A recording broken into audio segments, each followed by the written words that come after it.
Thank you for listening to The History of the Papacy. I'm your host, Steve. If you enjoy the History of the Papacy podcast, you may very well enjoy the History Unplugged and Key Battles of American History podcasts, written and produced by great friends of the show, Scott Rank and Professor James Early.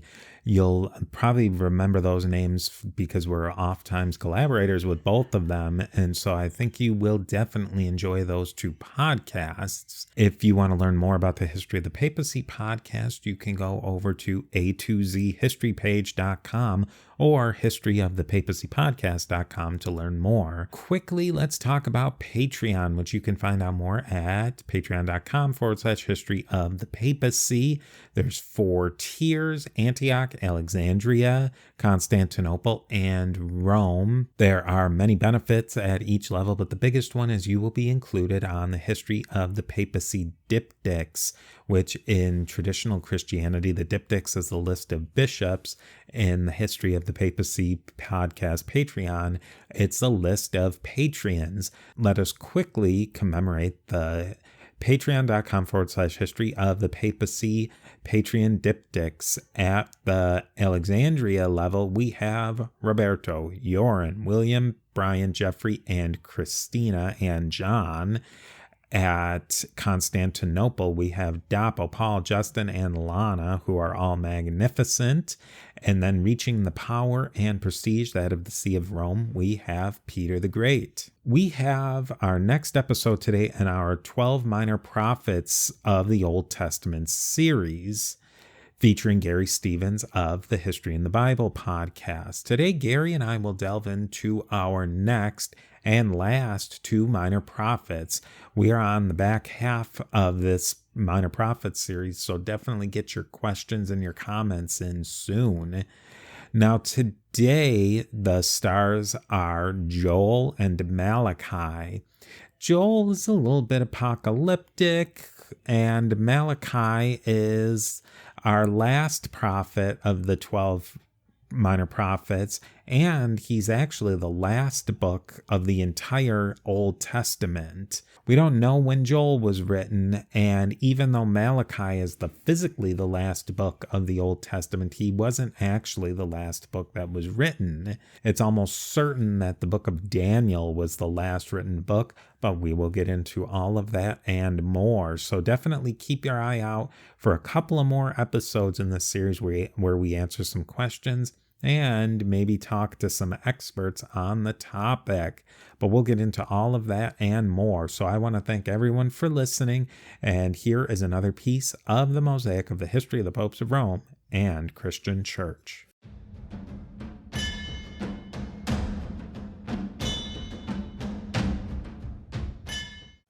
Welcome back to yet another exciting and awesome and fantastic episode of our Garry Stevens of the History in the Bible podcast and my podcast, Steve, from the History of the Papacy podcast, our trek through the 12 minor prophets of the Hebrew or Bible or Old Testament. And believe it or not, these are not minor prophets in any way, shape, or form. They are definitely ready for the major leagues. And we have 2 great prophets today, Malachi and Joel.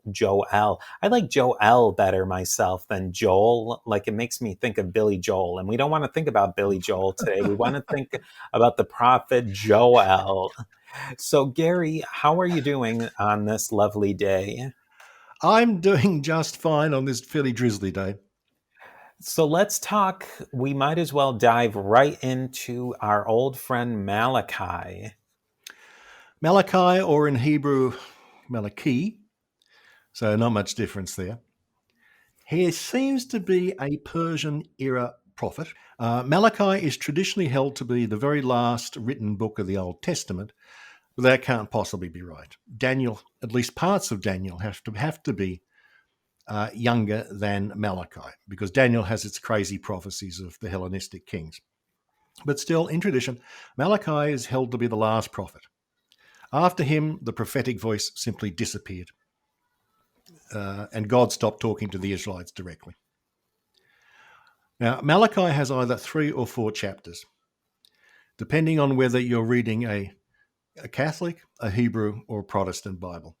The differences are minor. The material is exactly the same. It's just how these things are divided. Now, you took an investigation into this, didn't you, Steve? Yeah, it seems there really doesn't seem to be a rhyme or reason of why those verses got separated out, because it's not a huge chunk, Malachi chapter 4. It's only a couple of lines, 6 lines, maybe 6 verses. Yeah, 6 verses. The fourth chapter of Malachi, in some versions of the Bible, is just 6 verses. And in other versions of the Bible, those 6 verses are just part of chapter 3. And it seems like it's an issue of maybe going back. We discussed it a little bit, and we'll have to. I think that the chapter and verses of how the Bible were sliced and diced is something that could be a whole nother episode.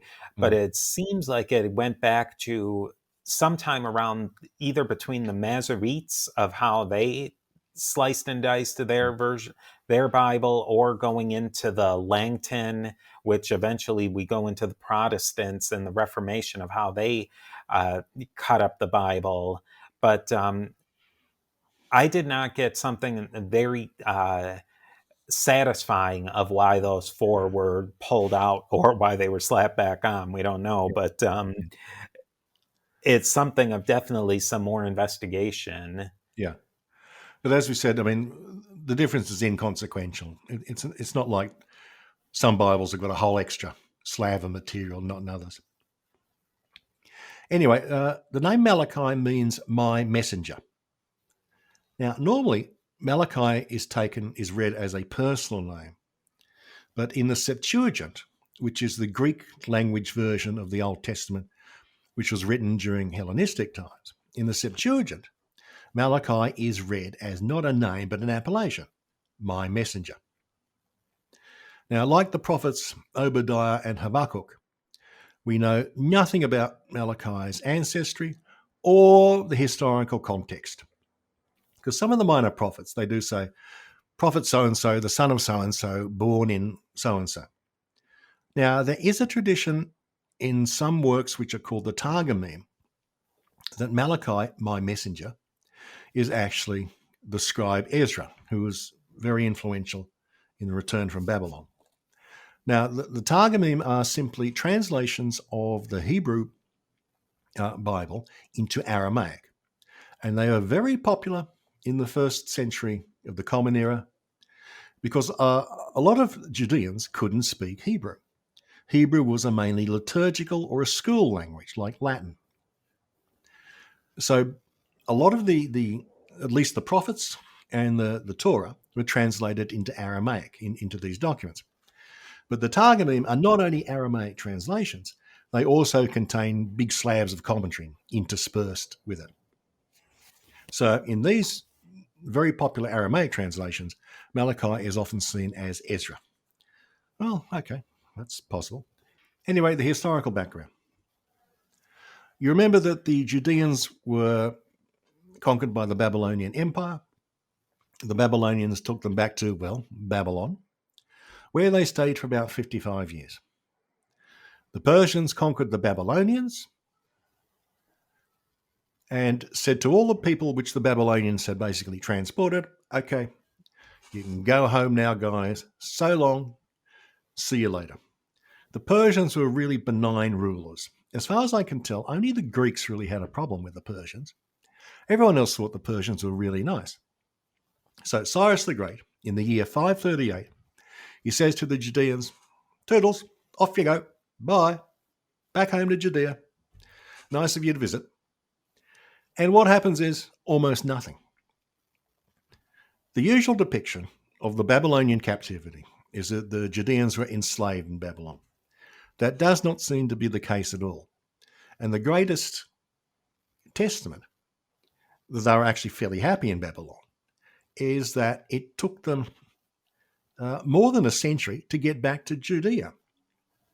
So 538 BC, Judeans are freed, and a small number go back to Judea under a guy called Sheshbazzar.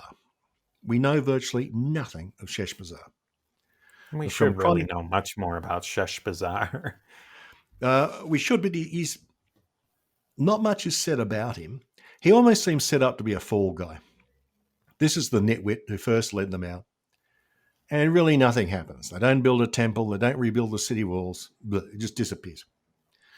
Then about 15 years later, there is a second wave of returnees under Zerubbabel and Joshua the high priest. Now, we discussed them when we talked about the prophets Haggai and Zechariah. Now, this second wave seems to have been a lot more successful. By the year 515, they'd managed to rebuild the temple. Okay, that's fine. So it's a start. But this is the second. This is only the second wave. There are still a lot of Judeans back in Babylonia enjoying the milkshakes and the urban culture of Babylon. There's then a big gap in the Bible's account. 515 temple rebuilt. The Bible says nothing about anything until we get to the year 460. So that's 55 years later? We don't know what happened in those 55 years. The year 460 is the age of Malachi. This is when this is the time that Malachi is writing. So it's been a generation or two after the temple has been rebuilt, and the enthusiasm about that achievement has worn off. There still aren't that many Judeans in the place, but there are problems. For a start, they do not have a Davidic king. Although we know that there were descendants of David's line in Babylonia, either they died out, or maybe they were deemed idiots or something, but that line was not restored. Instead, you have, we don't know who the governors are. All we know is that they are Judeans. And Malachi's got a lot of complaints. He says, okay, we got the temple, and okay, it's been there for a while, but you, the priests and the people, you've lost your sort of touch with God. And the whole theme of the prophet Malachi is, he says, he's really trying to pick up the spirits of the Judeans. And he says, okay, well, for a start, guys, the priests are corrupt. The priests of the temple are just telling you what you want to hear, not the hard truths from God you should be hearing. So they're just spreading pablum. And secondly, the people are unfaithful. They withhold tithes from the temple, and they cheat God by providing defective items of sacrifice. So instead of bringing your best bull to kill, you're bringing a little sort of heifer, which is lame. And what's more, you're marrying idol worshippers. So Malachi has a huge litany of complaints. And his basic shtick is that, okay, everyone's got to repent. He emphasizes that God loves the Judeans, and this should fill your hearts with gratitude and wonder, but it's not. And now a word from our sponsors. We brought it up in the Haggai episode, but I thought it was really interesting how much the Jews had changed between Babylon and the ones who are stayed behind in more or less Palestine, Israel, whatever you want to call it. It's so interesting that two groups would diverge so quickly. And I guess it's maybe the nature of who was taken and who stayed. Did it seem like a class issue between it sure seems like it was the higher class, the more educated class, the leadership class was taken into exile, and then it was the hoi polloi who stayed behind. That certainly seems to be the case. I think in the past 50 years, they actually dug up some things in Babylonia, archaeological finds, which document several Judean merchant families from this period. So the Judeans had formed cohesive communities there, And if you're a merchant family, you're going to be part of the upper classes, aren't you? Whereas yet back home in Judea, I mean, they're called the people of the land, which seems to mean basically the peasants. Mm-hmm. And I think the Bible does in lots of ways insists, yeah, the guys who stayed behind, they're peasants. They're not really Judeans, right? They're the... But now we're rich. We're coming back. And we're going to be the ones in charge. So there certainly seems to have been class distinctions. And they seem to ride the wave of the Persian Empire and everything. They took advantage of everything that the Persians offered, where if you take them in against like what the Greeks did, and the Greeks did not take advantage of everything that the Persian Empire had to offer. I've always admired the Persians. I mean, as far as I can see, they are the first modern empire. They are an order of magnitude more sophisticated than the Babylonians and the Assyrians and the Hittites before them. And their empire is an order of magnitude larger than any other previous ancient empire. I mean, the Persians, they invented a mail system. They built roads for communication. They had fairly sophisticated trading. It's like the Persian. It's like an industrial revolution in empires, sort of thing. And I think they had the right idea of empire, probably of most empires that have come along in a long, long time, is do what you're going to do. As long as it doesn't bother us and you pay us, you can do what you want to do and do your own thing. And they did have, I believe they had some revolts in Egypt and, in the Greece and in but those were kind of in the extremes. Like any of their revolts were really from the extremes of the power base. Yeah. And those were probably the ones who didn't get the spoils of empire quite as much as the ones who were more central to the heartland. Yeah. Yeah. The Persians seem to be remarkably unoppressive. I mean, the Assyrians and the Babylonians made a policy of deportation. And the Persians did the exact opposite. Go home. Be happy. Yeah, it really seemed like it was only if you pushed against them, then you got it. So like with the Greeks and the Ionians, if you weren't going to play ball, then you were going to get, because that was kind of their racket, is you either play ball or we're not going to play ball with you. And that's what held the whole operation together. And it seemed to work quite well for a couple of centuries. Anyway, back to Malachi. Some quotes from Malachi. Here's a typical one. Chapter 2. He's going to hit the priests. Now, one thing about Malachi is that I think more than any of the other minor prophets, God speaks. It's not Malachi talking as a conduit of God. It is God himself directly addresses the people. So chapter 2, verse 1. And now, O priests, this charge is for you. Unless you obey and unless you lay it to heart and do honor to my name, said Yahweh of hosts, I will send a curse and turn your blessings into curses. I will put your seed under a ban and I will strew dung upon your faces. Okay, that's a nice image. Now, Malachi complains about marrying foreign wives. This became a preoccupation with the Judeans who came back from Babylon. This is the first time you see a concern with the protection of bloodlines. So Malachi 2:11, Judah has broken faith. Abhorrent things have been done in Israel and in Jerusalem. For Judah has profaned what is holy to Yahweh, what he desires, and espoused daughters of alien gods. Now, there's another verse which sounds a little bit John the Baptist, and I think it could easily be interpreted as that. Chapter 3:1. Behold, I am sending my messenger to clear the way before me. And Yahweh, whom you seek, shall come to his temple suddenly.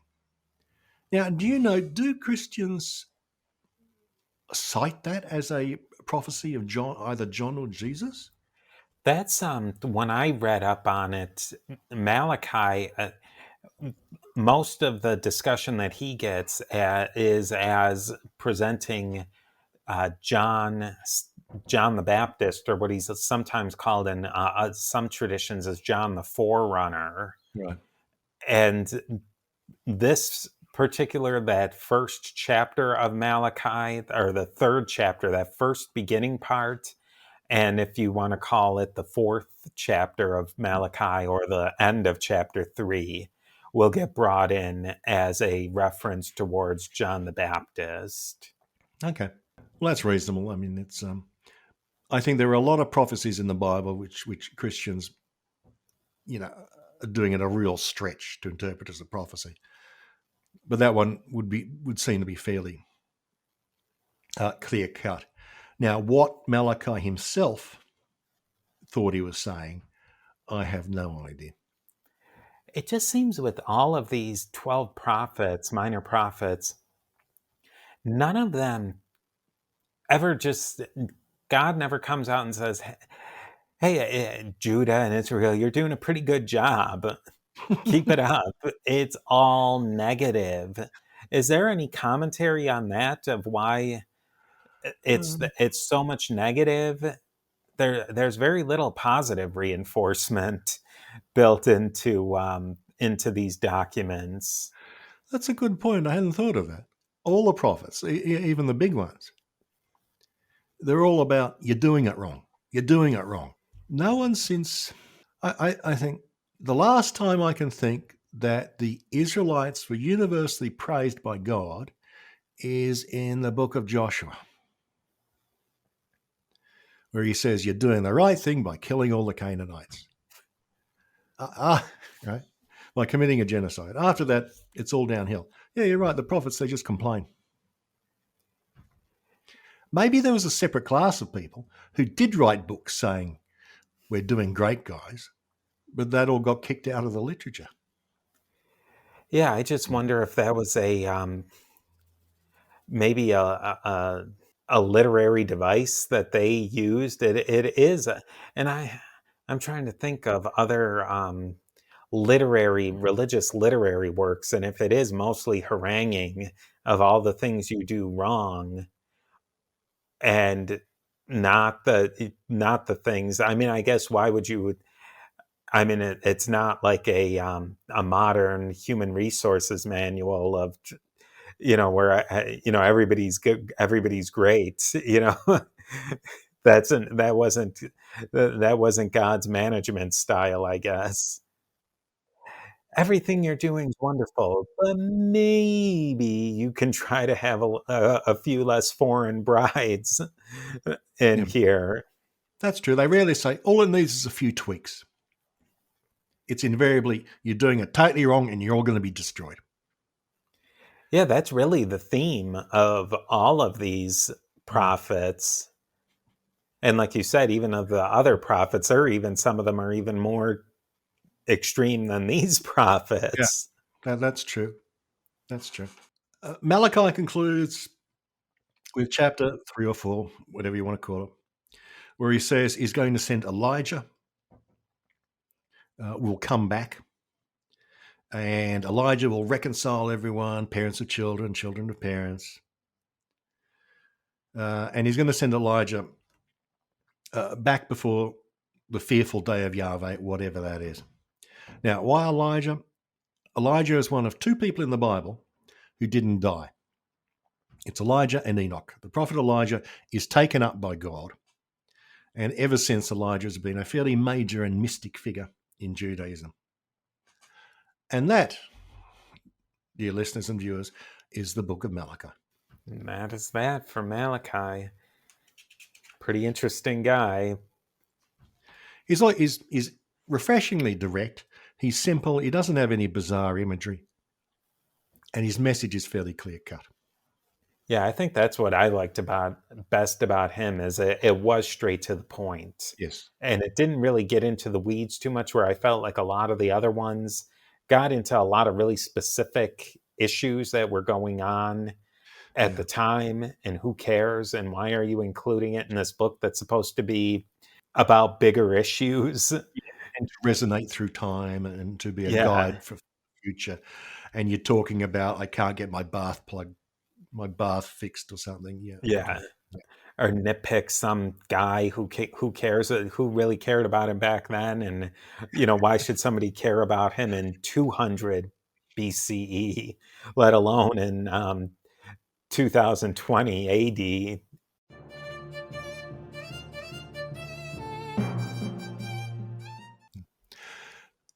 Joel, or in Hebrew, Yoel, is three or four chapters, and like Malachi, it can be split either way.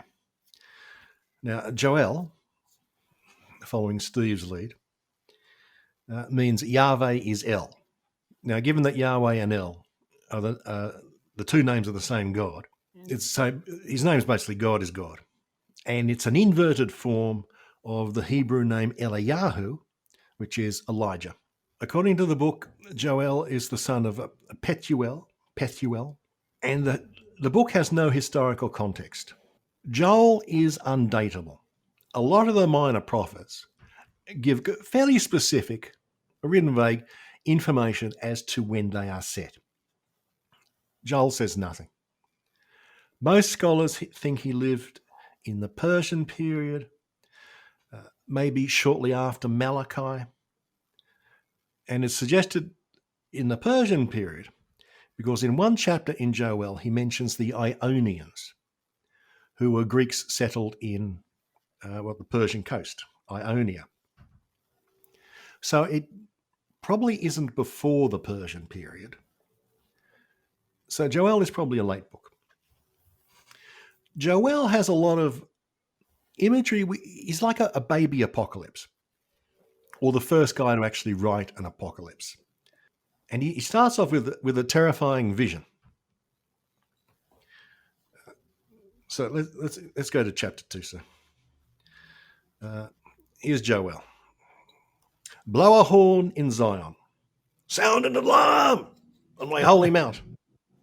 A day of darkness and gloom. A day of densest cloud. Spread like soot over the hills. A vast, enormous horde. Nothing like it has ever happened. Their vanguard is a consuming fire. Their rear guard a devouring flame. Ooh, okay. This devouring horde is usually taken to be a plague of locusts. So we're going back to Exodus for this sort of imagery. And he portrays Judah as a powerless, lamenting young girl in distress, which is a fairly common image in the Bible. And Judea is facing a mighty army sent by God. Now, God calls on everyone in Judea to repent. This is chapter 2 again. Yet even now, says Yahweh, turn back to me with all your hearts, and with fasting, weeping, and lamenting. Rend your hearts and turn back to Yahweh your God. Rend your hearts rather than your garments, and turn back to Yahweh and God. For he is gracious and compassionate, slow to anger, abounding in kindness, and renouncing punishment. Well, there is a complete lack of self-awareness on God's part. He is quick to anger, and he is constantly talking about punishment. Yeah, all the time. Yeah, all the time. Someone should really talk to him. If he'd had a wife, I'll bet she'd have been able to put him straight.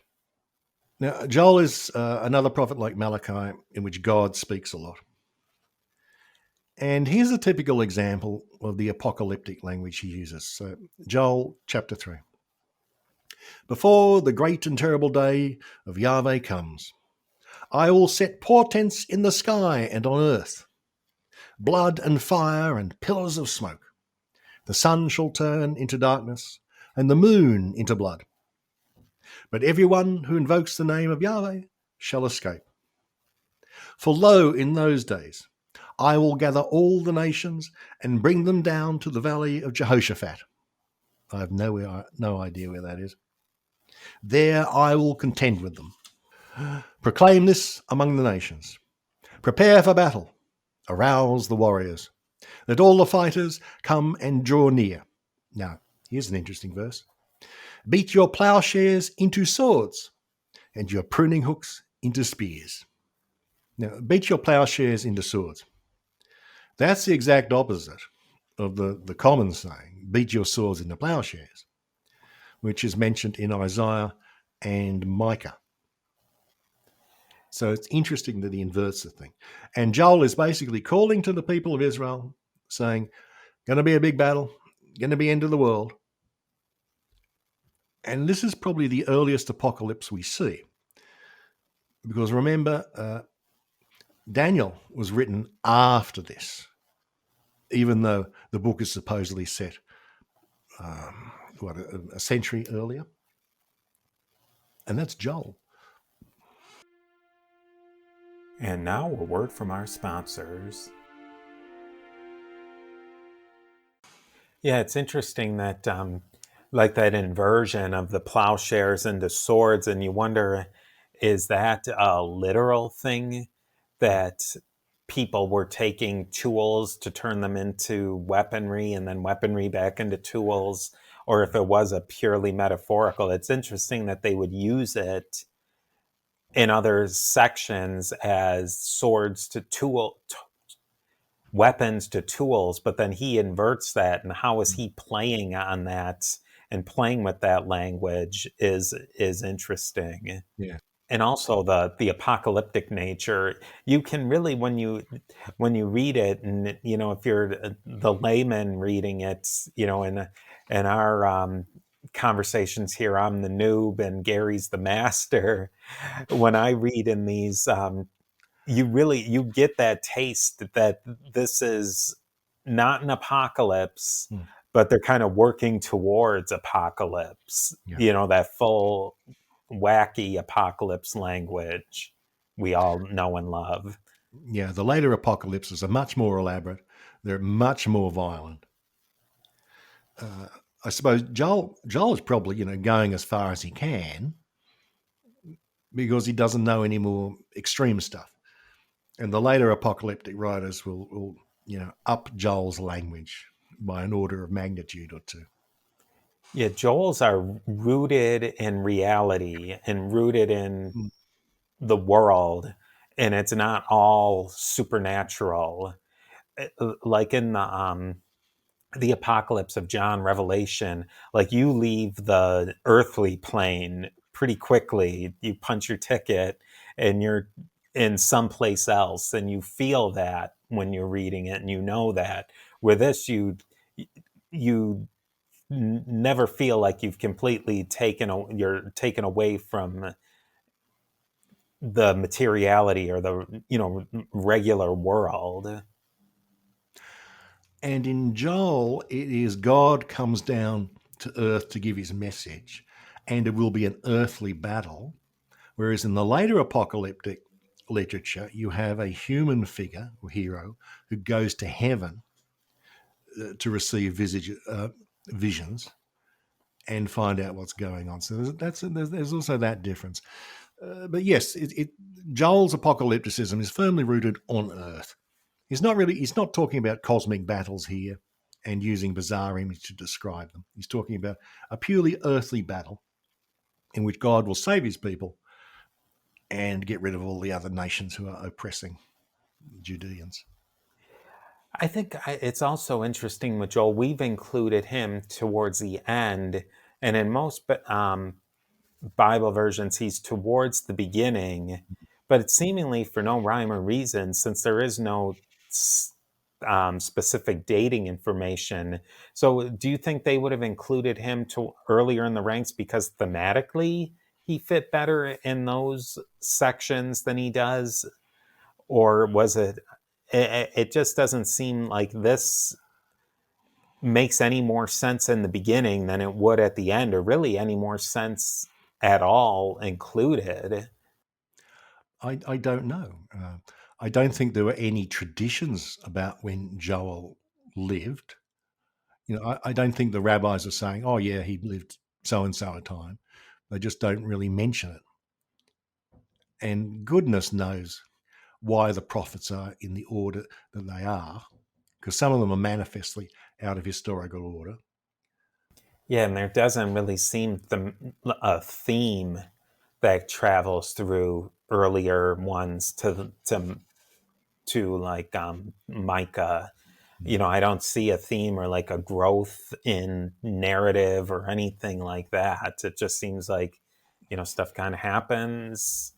As far as like themes that carry through all of them, I mean, there's obviously the, God scolding them for, various different offenses, and then God's talking through somebody in the prophetic way. But besides that, it doesn't seem like Joel is out of place where we put him as opposed to where anybody else put him.